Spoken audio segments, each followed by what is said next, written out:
this. So regular lawn care, just kind of sitting there, not treating the soil or anything like that. When you break it down, just regular lawn care is like leaving 4 compact cars running on your yard for the course of 1 year.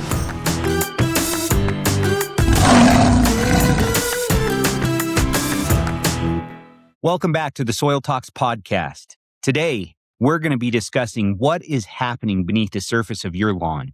In this episode, we sit down with Robert Gaunt, the Lawn and Tree Operations Manager at Moyer, to bridge the gap between backyard maintenance and high-level plant science. Today, we're going to explore the green philosophy, a revolutionary shift from traditional chemical schedules to a biologically driven approach that prioritizes soil health. Robert, welcome today. Thanks so much, Brandon. Absolutely, yes. And also welcome to the whole audience as well that's going to be watching this. We're excited to dive deep into this with you. I think we found the right guy. I know we found the right guy. Super excited. So you work for Moyer now. Yes. You hold all these accolades, but you work for Moyer as operations manager, correct? That's correct. And that's pretty cool, man. Moyer, just a brief little nod to Moyer. You know, they were founded in 1869, I believe. That's a 150-year-old company. How is it working for them? That stood the test of time like them, from being like a small feed mill in Souderton, Pennsylvania, to what we are today. Super cool to be with an organization. Absolutely. And it's amazing how they've stayed relevant for now, like we said, 150 years. You know, I know it's family owned. It's not a massive corporation. I mean, it is a big corporation, don't get me wrong, but it's still family owned. You still have some of the Moyer family there, you know, every day, you know, helping to operate that business. So how has it really stayed relevant in your eyes? I mean, is it just the fact that they have so many facets to their company that the lawn and tree care is one piece of it, but they do all types of different services? Is that kind of how they've done that? Absolutely. And it's just like anything, you know, what we're going to kind of get into today, it's just about evolving. You know, every time, you know, a homeowner needs something, you know, Moyer tries to step up and be there and provide that service that they need, especially on our side of the business or my side of the business. It's just kind of staying relevant. You know, there's a lot of competition out there. People don't want to bounce around from company to company. They want that a one-stop shop, and they want that connection with that family-owned company. And that's where we kind of set the standard. That's awesome, man. Yeah, and that's exactly what you guys are doing in this turf and tree care portion of Moyer. And that's what we're excited about. We've been talking about it for years, actually, to tell you the truth. You know, I met you probably, I believe, about 3 years ago now. So we've talked about it for quite a while, you know, and it's neat to see that this evolution is taking place. It did take some time. Don't get me wrong, but at the end of the day, you know what? You have to take baby steps, and then it seems like that snowball is it's growing and growing. So that's what's kind of interesting, you know. And I would say, you know, I believe you said, you know, in your bio, you were about 12 years old when you had a caddy job at a golf course or something in Pennsylvania. And I would guess, you know, you worked your way up when you say from the bottom, right? I'm sure you were a mower at a point in time, and then you just continuously. It interested you, you added accolades, and now you're the scientist, I would say, right? It is. It's been super cool. And even when I look back a little bit further, Brandon, I remember, going fishing with my uncle up in Maine, and we would be along these big lakes. And I would always ask him why the color was changing in the water. And the big farmland behind it, he would be like, well, that's all the fertilizer running off. And then now looking back at it today, I can kind of see it. And I was always amazed at how golf courses looked that good and everything. And then to where I am now and be able to study it and really truly get into the science of it, I just wanted to figure out like what and how it all came together.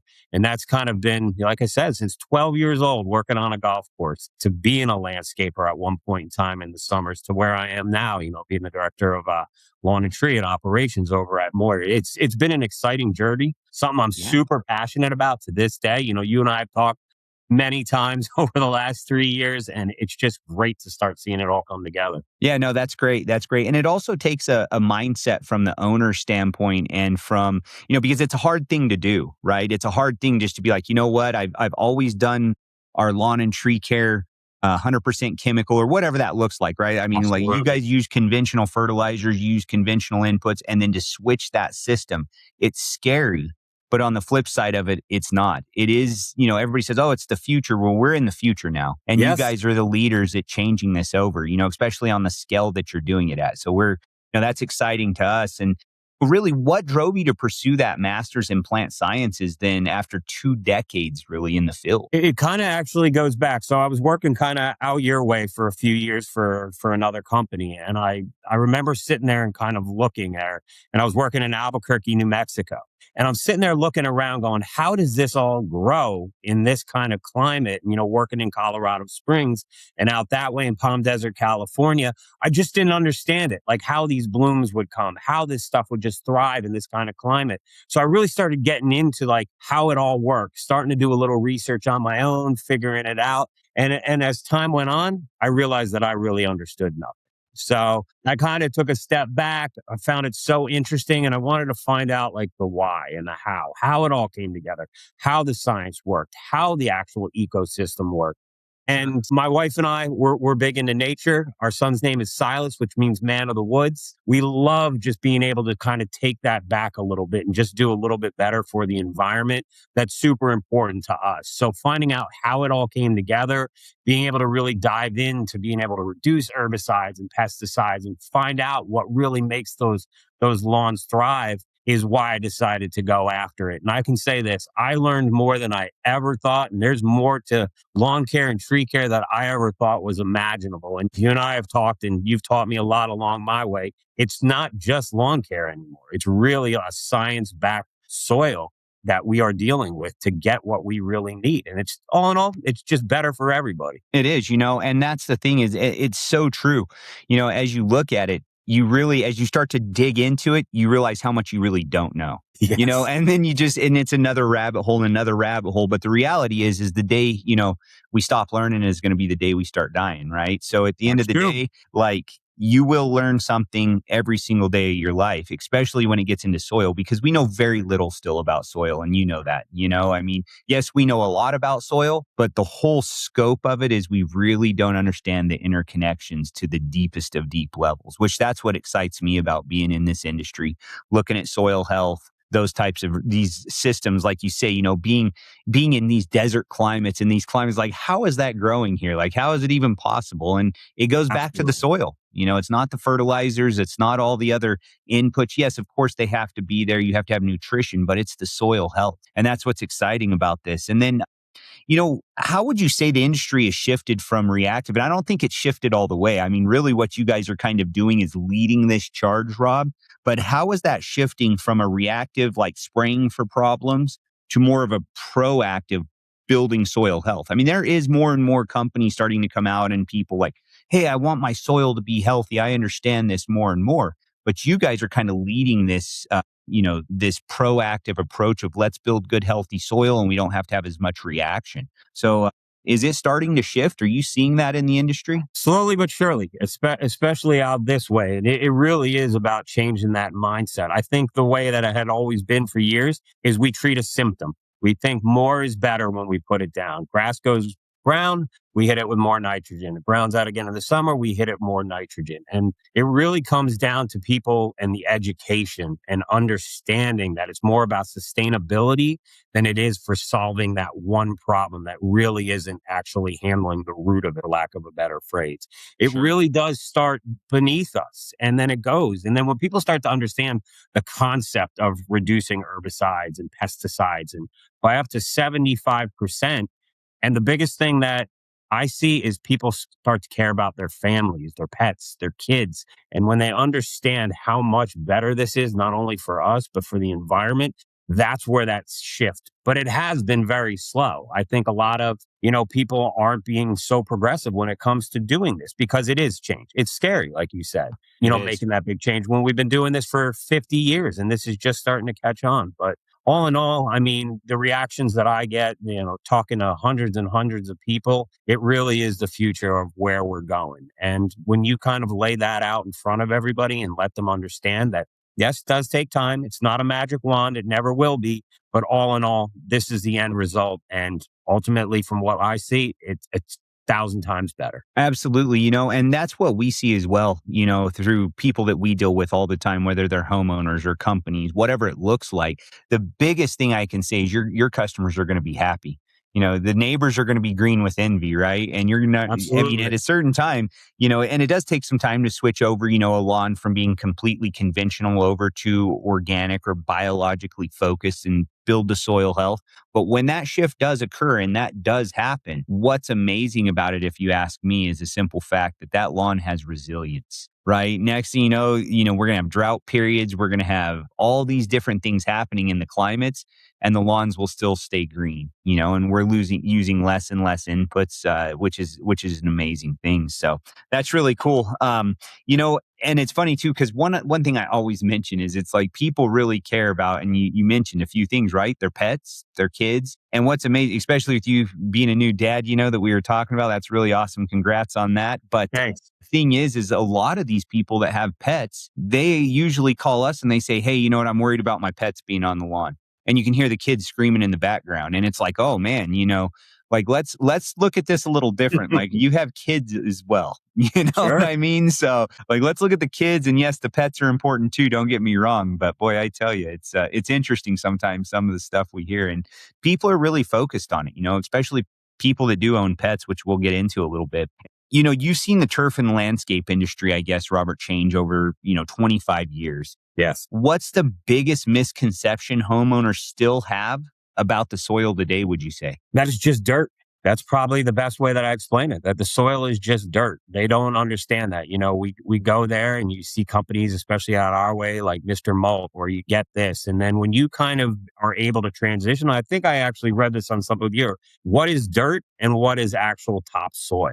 And then when you can kind of put that picture and paint that picture to them that this is what we're doing, this is what it looked like, and show that transition through those rhizospheres of soil and show what actually is working and what is really beneath there. That's the biggest thing. We're not just dealing with dirt. We're dealing with a living ecosystem, which is absolutely amazing. And that's probably the hardest thing to in what we just kind of talked about is that transition. There's a lot more going on than just meets the eye. Yes, absolutely. And, that's what we always say. They're unseen giants, right? The Sure. bacteria, I mean, the life of the soil, because people can't see it. What they usually see is earthworms, right? And they're Yep. like, oh, worms, that's disgusting or whatever that is. It's like, no, that's like the best thing that could have happened, to your soil at this point. When you see worms, it's a good day. And that's the funny thing. And that's what we run into a lot as well.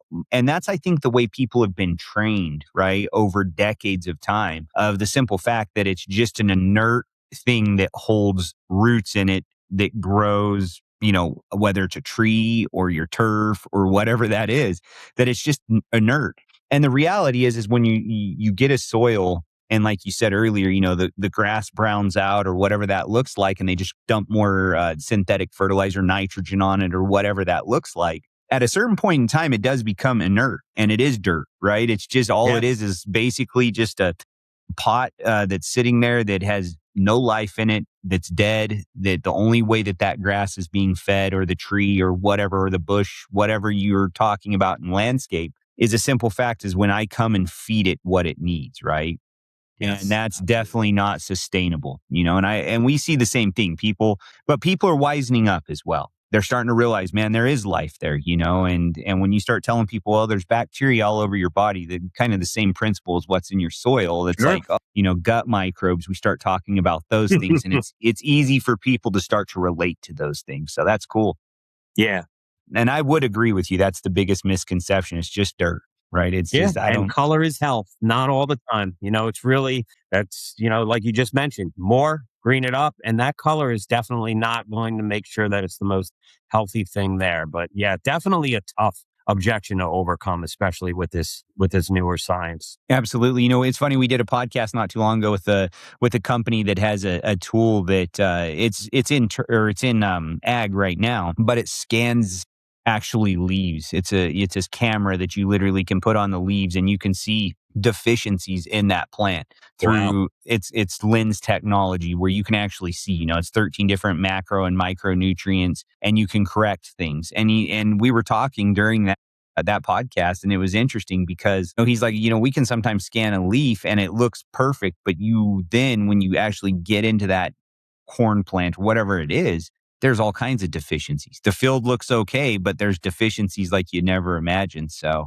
that's exactly right. Just like dumping tons of fertilizer, right? You're going to see nitrogen there. It doesn't mean it's healthy, right? No, Doesn't mean it's without a healthy. doubt, without a doubt. And I keep a microscope in my office, and it's crazy when we show people what's really going on. And having that kind of stuff and being able to educate people is probably one of the most powerful things that we can do in our industry right now, because that's where, as we just discussed, is holding us back. But having that stuff and that kind of technology to be able to do that and show someone what's actually going on is probably one of the most exciting parts for me as well. Yeah, absolutely. And that's kind of what we ran into when we were in ag, right? Like kind of ag's a little bit ahead of turf at this point, I would say, in this transition period, right? They're always talking about regenerative ag and all these things now. It's starting to come to the forefront. And that's exactly what we had to do. It was the education, it was the microscopes, it was the trade shows, it was explaining to people why it's so important. And so hopefully this transition will start to take place, Rob, where,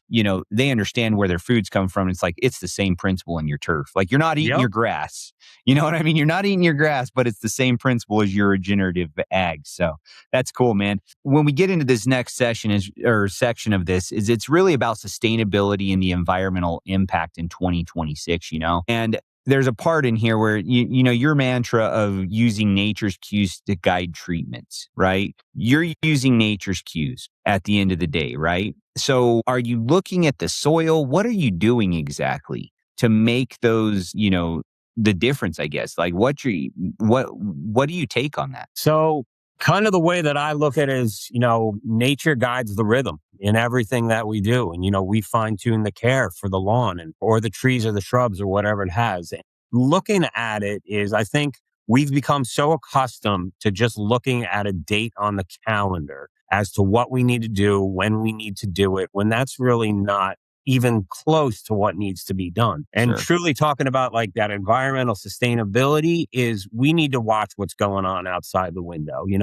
We had snow 2 weeks ago. It was 50 degrees the other day. So being able to look at like freeze thaw cycles and things like that to know when to be reactive proactive instead of reactive makes all of that difference. And Sure. being able to take these cues from what we see outside, apply properly, apply eco-consciously, not over apply, makes all that difference when it comes to doing that. And it's just really powerful to be able to look outside and, you hear those old things like, oh, when the cherry blossoms bloom, that's when you have to start. But as we go and as I've studied and then, conversations with you, Brandon, we find that just looking out the window, maybe taking a soil temperature test, using some of the technology that we really have at our fingertips allows us to make those responsible decisions where we can go out there and absolutely do the right thing and reduce that herbicide or that pesticide by 75%, reduce that fertilizer by 25%, and really just make it that much better for everybody by just simply understanding and looking outside. You'll hear about some people that I've talked to throughout the industry. They talk about nature's biorhythms and all these crazy stuff, but it really is true. It really does kind of dictate how we should be doing stuff. And it's really kind of interesting when you get into that whole litany of everything that ties into this with the technology, how it really needs to be done and where it's progressing to. Yeah, no, and I'd have to agree with you 100% on that. It's like, sometimes now in the middle of winter, it is 50, 60 degrees, Yep. which is odd, and it's not going to be that way always. It might just be that way this season. But if that's the case, that there is some stuff going on in the soil, right? Like it is a time to potentially, hey, you know what? We need to get some structure built in that soil or whatever that looks like. And even though it's the middle of winter, it's like that's taboo, right? Like, oh, you better not be out there doing anything. Well, I hate to say it, but sometimes you want to be out there at that time for certain reasons. And like you said, nature really does dictate a lot of those things. So yeah, that's cool. It was explained to me like this. You eat dinner before you go to bed, you go to sleep, and then you wake up and there's a continental breakfast. And that's kind of the way that the soil reacts. We're not necessarily treating grass, we're treating the soil. And I think that's one of the most important things, understanding how that's working. That, there's no lawn care in the middle of the winter, but there is soil care. And that's the truth, right? Because the things that you're putting in right now are really the food for the microbes, the food for those things, the life of the soil for the spring when it actually wakes up all the way and it's ready to go to work, you know? So that's great. I'm happy you're not starving your soils, buddy. Never. All We're getting right. there. We're All getting right. there. That's good. That's good. Let's discuss Moyer's initiative to reduce carbon emissions by up to 1 ton per lawn. I know they have an initiative out there, like an idea of being able to do that. Sure. Are you obviously you're familiar with it? You're the operations manager. Let's discuss it a little bit. So when you look into it and you actually really do the research, so regular lawn care, just kind of sitting there, not treating the soil or anything like that. When you break it down, just regular lawn care is like leaving 4 compact cars running on your yard for the course of 1 year. By taking everything and being able to use like carbon sequestration and all these things and breaking up that nutrient fixation, it can actually reduce the carbon footprint for everybody by 1 ton on each lawn each year. Now, that's going to vary, weather, climate change, and everything like that. But the overall impact of what you're doing by basically putting down the right stuff at the right time is making just a gigantic environmental impact, because all that stuff going through photosynthesis and, all that trapped nitrogen and everything that's in there in those soil aggregates, we're using what's there. We're not actually, like we talk, being reactive and just putting more stuff down. So when you look at that as a whole, and just as our company as a whole, what a difference that can make, at the end of the year. And that kind of definitely, we'll call it carbon footprint, that leaves an imprint on, a homeowner when they look at it, their family and their kids and everything. Being more environmentally sound from a lawn care company or a tree care company, I think really just kind of catches on. I mean, in our area, 82% of people use some type of service. Whether it be them kind of doing it themselves or using a professional lawn care service like us. So that just shows you, if you make just that small step and those small increments, what a difference we're making as a whole. And, we're big at more on community and being Yeah. out there and about. And that's a powerful statement to make. And I don't think a lot of people even think about that. But if you park 4 cars in someone's yard and let them run for a year, that's an amazing feat to accomplish. You think about how many acres of turf you guys do at Moyer. I don't know how many that is, but you start adding that up, and that's a lot of acreage. It's a Yes. lot of acreage of lawns in a year and a lot of, potential carbon sequestration banked into the soil. Like there's a lot of benefit to that. It's not only ag that needs to be looking at these things. There are a lot of lawns out there, a lot of landscapes, a lot of turf, right? And it's funny because really a lot of times ag gets a bad name. They're like, oh, they're polluting the waterways, they're doing this, they're doing that. And Yeah. the reality is it's a lot of the homeowners that maybe run to Home Depot or run here or there, wherever they go, buy their bags of fertilizer, their chemical sprays, and they go to town, right? Like those guys are like, that's really the pollutants where it's coming. And so with that being said, that's cool that you guys are focused on that, reducing carbon emissions. And it's cool that you've tied it now into turf care. And I think it's something that to be able to show that and be like, hey, look how much we're reducing. That's a Yeah. big step. Big step. So that's really cool. Why are cleaner and greener treatments? Why aren't they just for the environment, but they actually really produce a better looking product? Meaning, as we focus on soil health, cleaner, greener treatments, right? If we're going to put things onto the turf, it's to really feed soil, right? Mhm. Not necessarily just to feed that plant, but how do they actually produce that better looking product, meaning the lawn or the tree or whatever, the landscape? I mean, healthy soil equals healthy turf, healthy trees. And it really does come down to that, to really just simplify and take it down to the base level. That's really what it's about. Looking at thousands of trees and thousands of soil tests and everything like that. When we get that baseline to be Yep. where it needs to be, you can kind of see that. And taking like core samples and being able to see like, hey, this is where it was treated with. And I use my lawn as kind of the litmus for everything to see where it's at one place. And then you see that root structure in another place. You understand what that is actually doing for us by doing that. So getting that green, sustained looking lawn does take a little time. It's not that quick fix as we discussed. but Sure. ultimately that sustainability below is what's going to actually make it cleaner and greener. Yeah. Yeah. And that's so true. So when you focus on that, the soil, those cleaner, greener treatments, meaning we're feeding the soil. The reality is we feed that soil and we make that soil profile better and better. The green's going to come, right? The Yep. trees are going to flourish. The landscapes are going to be more resilient to droughts, to all those things. So that's really cool. And it's really tough too, I think, because you're trying to balance, right, a customer's desire for this perfect lawn with also the environmental need for reduced chemical input, right? Or dependency, you could say. So how do you guys manage that? And I know you guys are just kind of hopping into this. It's been a couple of years process to really start the ball rolling.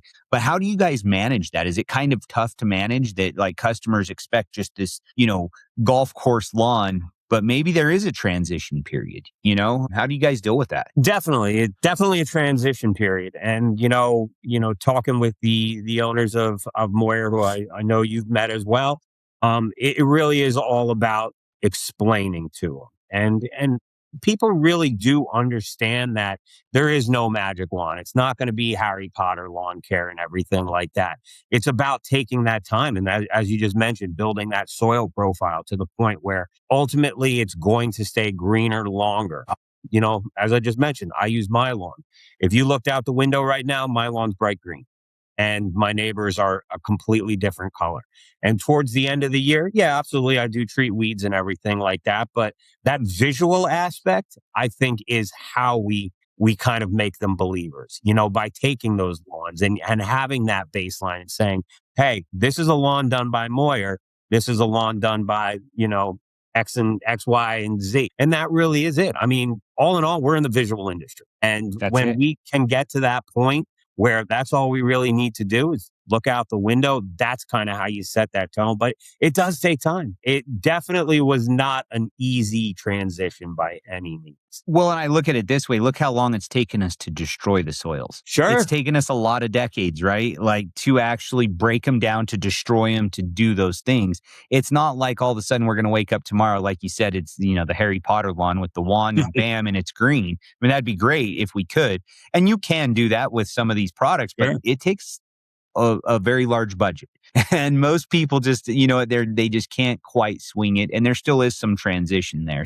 What's cool though is whenever you see those green lawns and the neighbors and all of those things, and it's, January right now, they're going to start questioning, like, what's going on with this guy's lawn? You know what I mean? I need those guys to do my lawn, and I think that's what's going to happen is it's Sure. that visual that they see. And then before you know it, it's going to be more and more people dealing with it.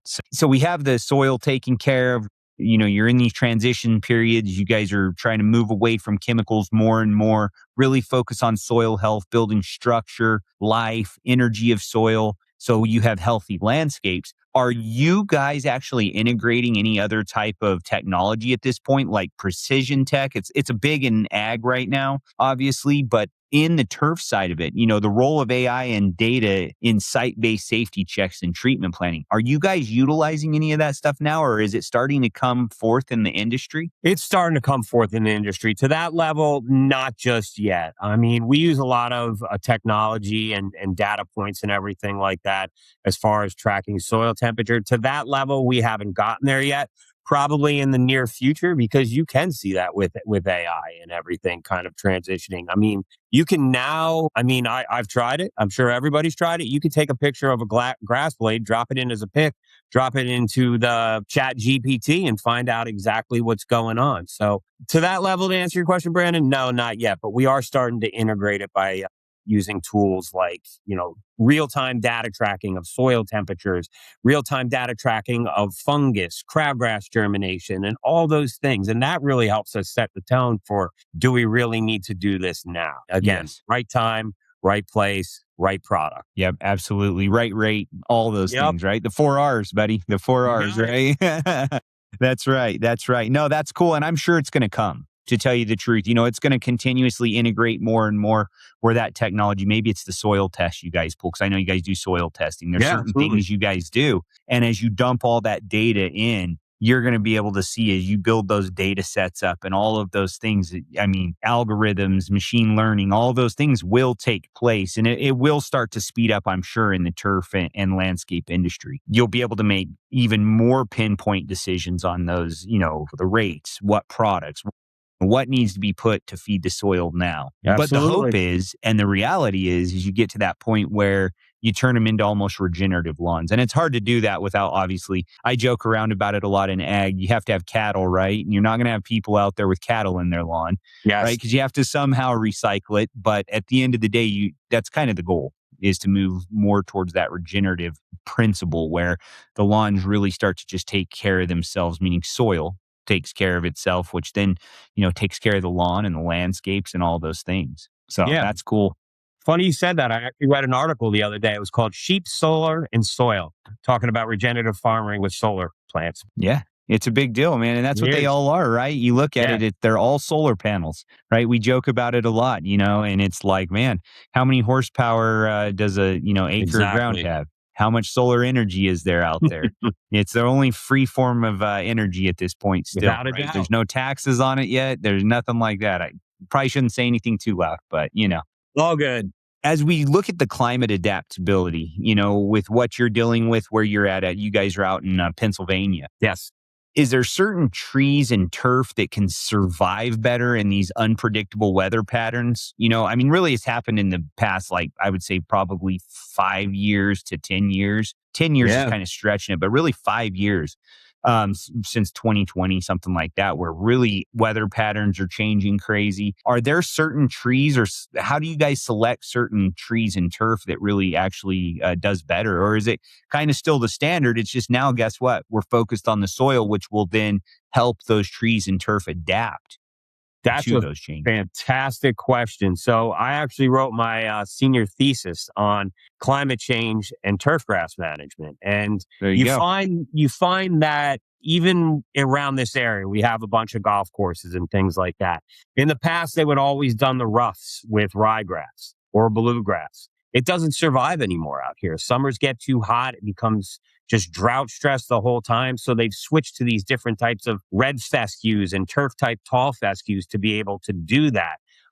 Even dealing with some of the golf courses that we deal with, because we sponsor the junior PGA out here, is you start talking to some of these turf grass managers or these foremen of these golf courses, and they're actually really doing that kind of stuff.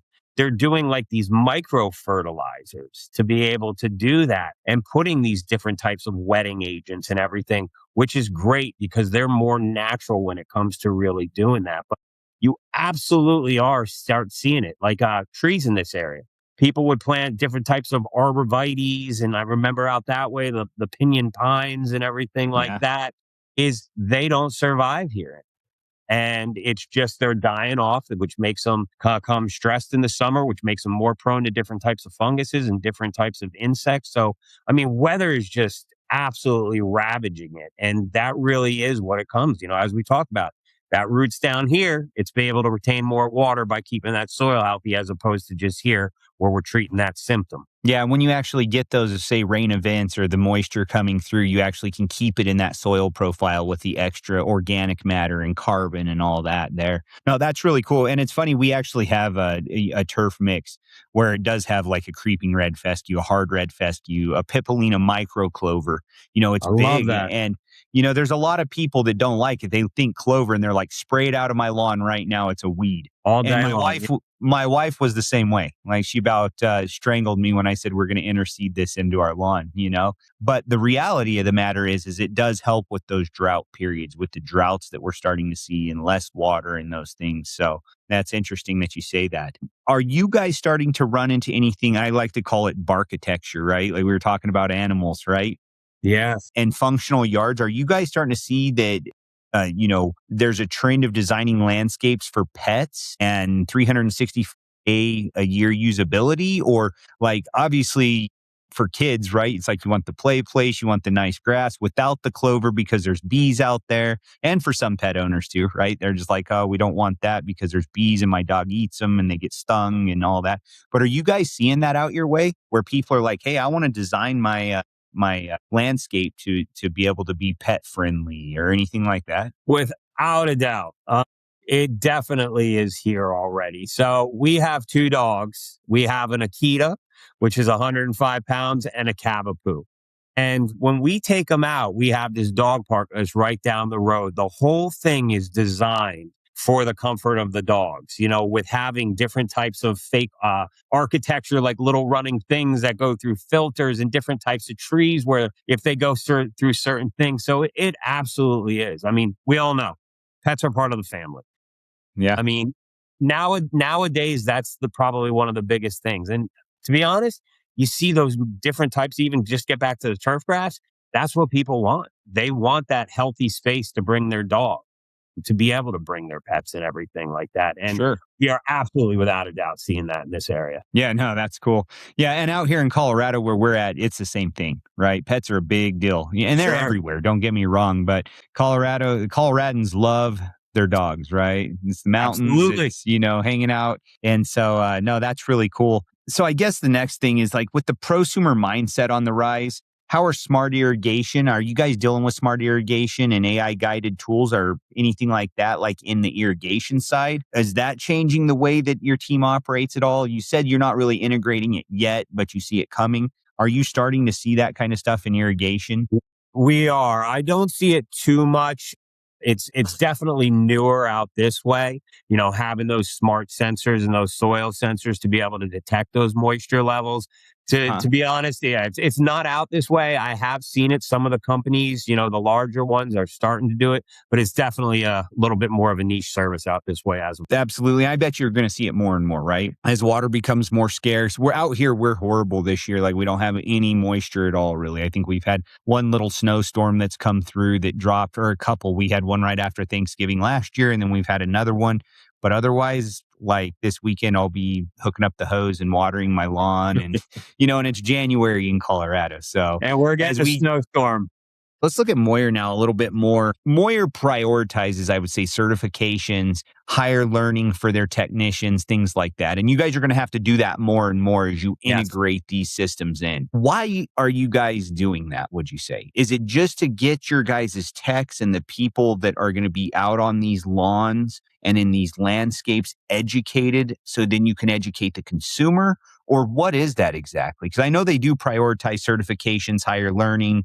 I don't know if they helped you get your degree or what, but they understand how important it is to have educated people that understand this stuff. So if you don't mind, talk a little bit about that. Why do they prioritize it? No, absolutely. I mean, that's one of the most important things is every time we're out there, we're not just lawn care technicians or tree care technicians.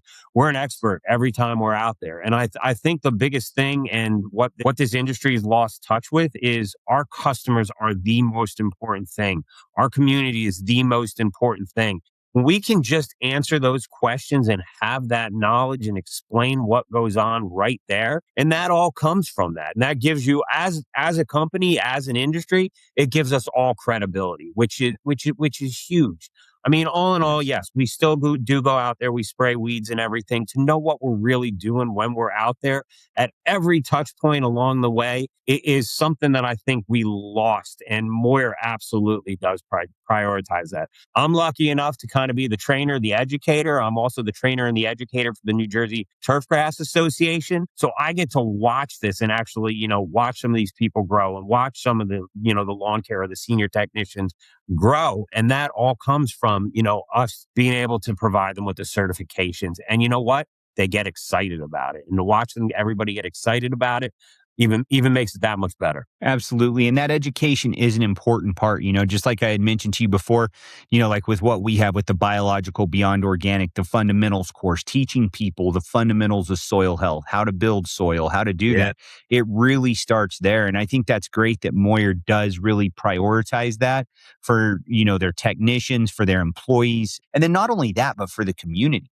Like that's the cool part, because if you guys can be the leaders and show them like, hey, look, we are doing it differently and we are going to prioritize the certifications, the higher learning, and then we're going to teach the community where you're, you can lean on us to ask questions, those types of things. I think that's a great thing that they do, and then how would you say that having this, expertise like with yourself, right? all of your certifications, your master's degree, how does that lead to employee retention and better customer trust? Is it just a simple fact that whenever they're there, you kind of mentioned it before, I have a question for you, I'm going to ask you that question, boom, I can answer that. But does it lead to employee retention then, kind of having those expertise? Without a doubt. I mean, it makes it a career. It shows people how far this industry goes, and that we're not just a baseline. Like, there is a level that you can get to, and to find out that you can get a master's degree in plant sciences, and you should see some of the other ones that are out there, turf grass and plant pathology and all these things. Like, it is a big deal, and it's not just going out there and treating lawns or treating trees anymore. It's an industry where, when we retain our employees and everything like that, and show them that pattern and where this can actually grow, they get excited. They see the path that they can get, and that's where it really comes. And honestly, for lack of a better phrase, that's really what makes that team, is when everybody's learning together. I learn every single day, and then getting them fired up, they bring things to me all the time, and I'm like, wow, I didn't know that. And that's really what makes everybody kind of want to stick around to see where this thing goes. And Yeah. especially being as innovative and fast forward thinking as we are, it's definitely something that has helped us along the way, because it can be a tough industry, as we all know. There's definitely been along the mindset of, it's just a revolving door. There's a lot of turnover, but I can tell you this, we have a lot of individuals that absolutely love what they do, just like me. And it's great. That's really cool. Yeah. And that's going to be the hardest part, I feel like, for some companies to find, right?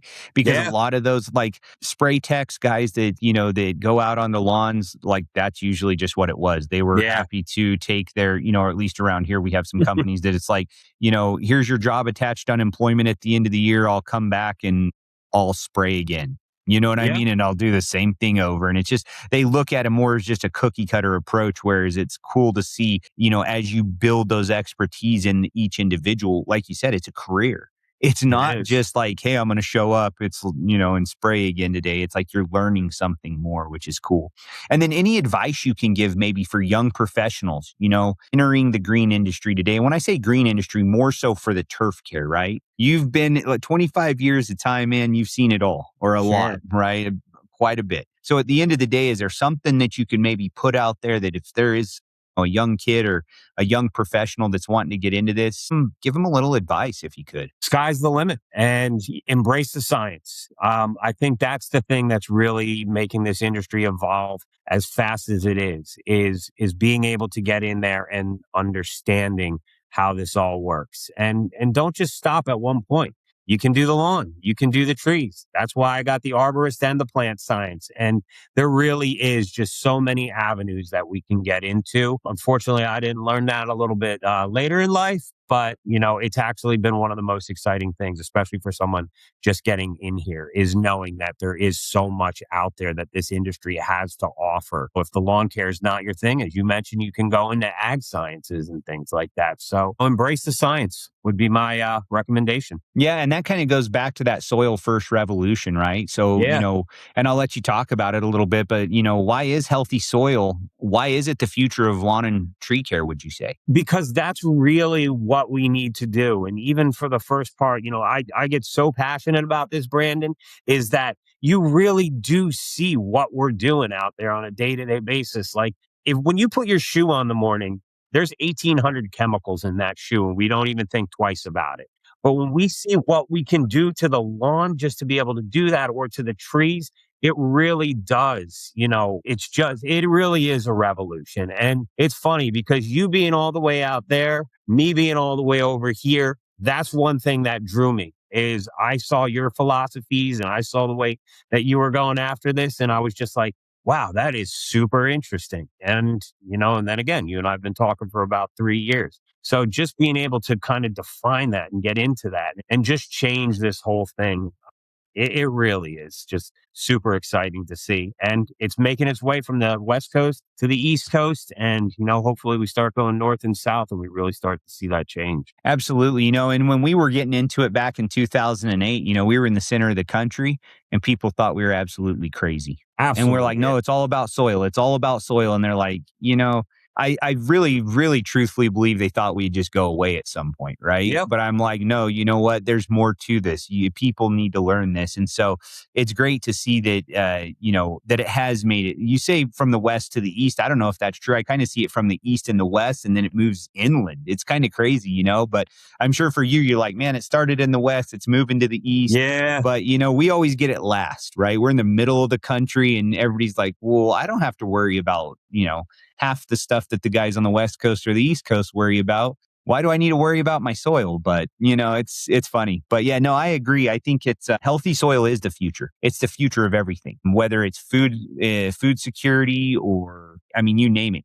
Climate change, weather changes, all of those things, it all plays a role, and it all goes back to the soil. So also, if you could, just talk to me a little bit, and this is another piece of it, but the trees, the turf, and the hidden competition underground. And I know that you sometimes you mention this and you talk about it, but what do we have there? What is that hidden competition? The hidden competition is, I think, the way that we plan out here and the way that we've kind of structured our landscapes and everything is that everything just overlaps and it just crowds everything out. So, by being able to reduce that competition that's underground and allow like Mother Nature to do its thing, let that root structure, let that taproot get down to the water and everything. What we do and how we plan, I mean, I'll go to some things, driving around and everything, and I'll see these rows of like arborvitaes and spruces and everything like that are 100 yards long. And we really look at that. Can those trees that are, a foot apart really be sustaining themselves? And the answer is no. And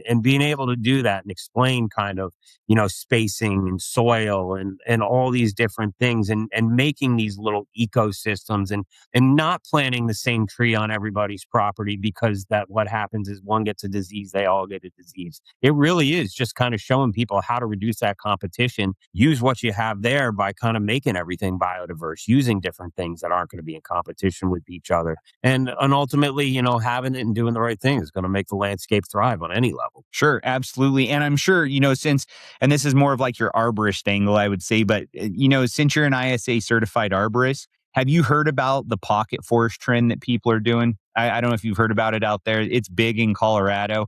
And it's basically homeowners, and they're just planting like these dense mini ecosystems in their backyards. And sometimes there's so much competition, you have to be smart when you're doing it, if you Sure. do that. Right. But it is starting to become a big thing. And they call them pocket forests. Right. And they're just ripping out backyards or turf or whatever. And they're planting forests literally in their yards. I did, and I think I heard another term. It was called like a Miyawaki forest or something like that. Is kind of Yeah. how they name it. But yeah, I mean, it's definitely interesting, and those things catch on, and they'll probably be super popular. And I guess I'm going to ask you a question. When did you start seeing that come around? Because it I would definitely say hasn't hit out here too much. really, I would say it's probably been in the past couple of years. Okay. People and that and food forests. I don't know if you guys get very much. There's a lot of people that are literally tearing out landscapes, and they're putting in food forests where everything that is planted in that space is edible, I whether love it. it's from trees. I mean, you name it. And it's a cool concept. Don't get me wrong. The people that mow the lawns, if they're going to be planting, turf in between all that, they're not going to be happy, right? But Yeah. the thing is from that standpoint, I'd say about the past couple of years, that's when we've really Interesting. seen people starting to ask us about it, and really food forests. That's the big one that people are really, they just want to be able to eat whatever they plant. It's pretty interesting, or eat off That's of. pretty cool. Yeah, so it's cool. I'm sure you guys will start running into it out there. If not, start the trend, right? Yeah, we're starting to see a lot more rooftop gardens and everything, which is Yeah, pretty cool. absolutely. Yeah, we ship some stuff out to New York sometimes to places Yeah. out there, pumice and things like that for rooftop gardens. They're like, hey, can you get this to the 30th floor? And I'm like, yeah. I mean, it can get to the 36th floor, but it's going to cost you a bit. But no, that's cool. And then we kind of talked about this earlier too, the seasonal strategies. There's really not a seasonal strategy anymore. Like you said, it's nature. Right? It's what nature's telling you needs to be done. And so that's pretty cool and you mentioned it earlier, right? Like, hey, you know what? Everything we're doing right now in January is really, we're looking at March. We're Yes. providing food for the microbes and for the soil health and all that, or for the soil life. in March or whenever those soils really start to come out of dormancy and really get to thriving. So can't really necessarily look at seasonal strategies anymore, correct? Not anymore. As you just Yeah. mentioned, rain, we had about a year ago, we had not a drop of rain for 84 days. Again, doing the right things right all the time, every time is really what it's all about. Like, there's no need to go put fertilizer down when you haven't had rain for 84 days. So what do? You have to do the right things right. But ultimately, from what we did, and even the changes that we're getting into, customers and educating customers, they saw the difference in their lawns because of what we were doing, even in that nominal change that we started making. And as we're progressing into what we, hope to go to in the near future. That's great, and that's what it's going to take. It's going to see customers, they're going to first question you, right? Like, what are you doing out here in January? Yep. But then they're going to start to understand it. And of course, the competitors are laughing at this point. They're like, well, what are these guys doing? Right. And it's just like smile and wave, just doing All our thing. day. Yeah. Just doing our thing. Yep. From like, what was that aha moment, would you say, from your Penn State studies that kind of changed how you manage operations at Moyer or how you manage them now? Was there an aha moment at Penn State or through other studies that you were just like, we're going to, change how we manage this, if you don't No, mind? that's a great question. So I think when I really started to make that decision to, bring this forward and kind of present this as a whole, I, I'm in an area where there's a lot of lawn care companies, and I'm just driving through these neighborhoods, seeing lawn care flag after lawn care flag after lawn care flag. And I'm just like, everybody's doing this the same way and nothing looks different. What can we do different and how can we do it? So I kind of tried starting at a level with just friends and family, and it from there it just kind of took off, and I became more interested in it. But yeah, just sitting there watching everybody and looking at all the people that had this and going, nothing looks different. Yeah. But there's yet different colors of different flags every time. And why are they getting these? Why are Yep. you hiring somebody? Yep, absolutely. That's cool, man. Yeah, and it's true. Those flags, and what did they have? They have a big X on them, huh? Don't hop on this lawn for so many days, right? Because Without a doubt. yep, exactly. And so it's like that's cool that that was kind of like that aha moment. Like, let's shift this thing. Let's be different. Yep. And it takes courage to do that. It takes courage on your part to be like, no, this is the way. And then it also takes courage on the owner's part, that own Moyer, to say, absolutely, you know what? Let's do it. Let's figure this out and let's be different. And I think that's great. And I have had some great conversations with the owners regarding it as well. And it's cool that they're willing to change, because there's a lot of people, especially with a company as old as Moyer is, Yes. they would have been like, no way, Jose. Like, we've been making money this way for, the past however long the turf and tree portion of your company's been in business. Why are we going to change? But that's cool that you guys are doing it. Call it the rapid fire round, right? Like, I'm just going to ask you questions. Doesn't have to be long answers. Start now. Favorite tree to plant in 2026? Sunset maple. Sunset maple. I like it. All right. Most underrated lawn care tool right now? Your hands. All right. Dig in All there. right. Yep. Dig in, right? Dig in. That's cool. What is one thing homeowners should stop doing immediately to their turf or landscape? From what I see, mowing it every week. All right. Let fair. it grow a little. Yeah, absolutely. Protects it, right? Protects that moisture, doesn't allow quite as much evaporation, allows those roots to set a little bit deeper. There's some definitely benefit. Not only that, you're taking in more photosynthesis. There's some benefit to it. I think this was perfect for our audience, people that are interested or that are on the fence about maybe switching over to a more sustainable type of a landscape, whether that's their trees, their turf, or just their entire landscape. I think it's great that we were able to have Rob on here today with Moyer. He's a wealth of information, not only all of his certifications and all of the things that he's, accomplished, but also with the philosophy of where they're pushing this. And it's a scaled business. I'm not saying that this is a guy that has one or two trucks that he's managing. We're talking in the 30s, if I'm not mistaken. Absolutely. It's a big company, and the change is happening.